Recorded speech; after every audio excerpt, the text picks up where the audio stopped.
Hello,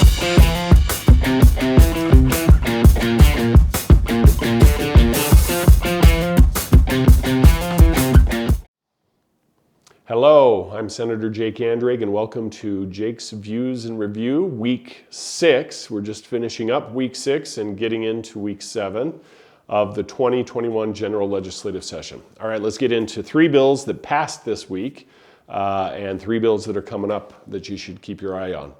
The first is Senator Dan McKay's bill, Senate Bill 205. This is the Election Amendments Bill. This is the, in essence, quasi-repeal of SB 54. Passed off of second reading calendar in the Senate. It's on the third reading calendar. It passed on a vote of 17 to 12 or 17 to 11. I think one person was missing.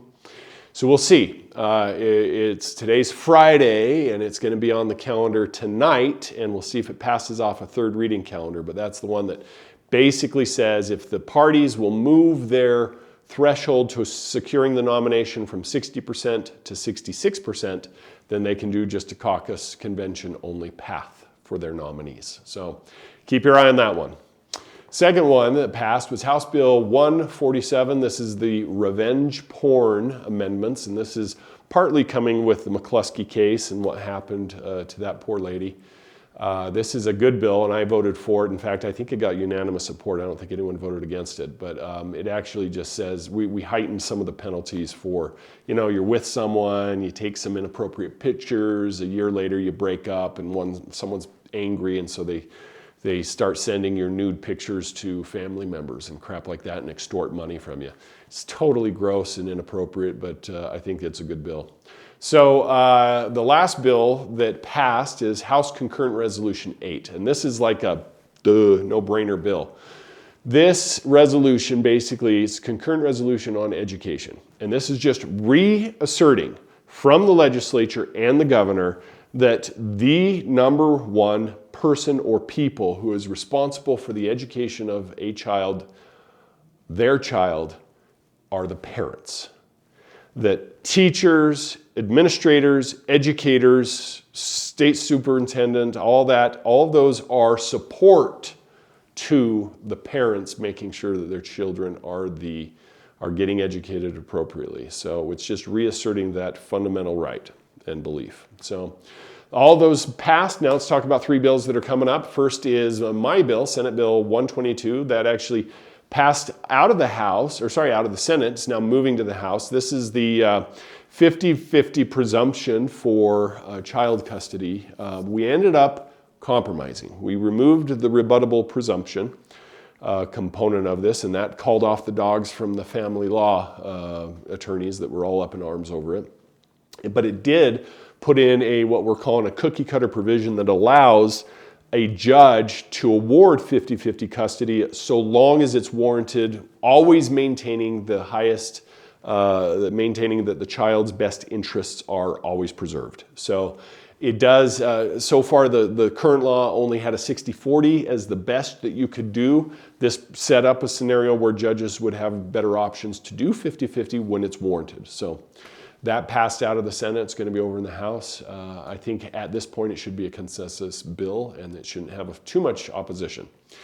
The next bill that just passed out today on second reading calendar in the Senate is Senate Bill 208. This is the Employee Medical Procedures Protection Act. And this bill basically is Senator Mike Kennedy's bill that says business cannot force you to get a vaccine. They just can't do it. There are certain exemptions in that, let's say Department of Defense contractors when the federal government requires it for those contractors. So, but by and large, it excluded a business from being able to require it. So I voted for it. I thought it was a great bill. There may be some that feel otherwise, but I honestly think it struck a good balance. So that moved over. The last bill that's on the horizon that's coming up the first part of this next week, week 7, is Senate Bill 164. This is the Affordable Housing bill is I'm still the chair of the Affordable Housing Commission until the president removes me from it. And so this year, we're just making a few modifications on the existing bill. We're not asking for $36 million like we did last year. In fact, it's about $800,000 that's being requested to go for rent, for eviction mediation. Because of COVID, there's a ton of evictions happening, and this is going to help get them legal counsel. And also for rural development grants, because they're having a hard time getting their affordable housing projects started due to project costs and issues. So that's what's in the bill. It's a pretty simple correctional fix to what we did last year, and it's really non-controversial.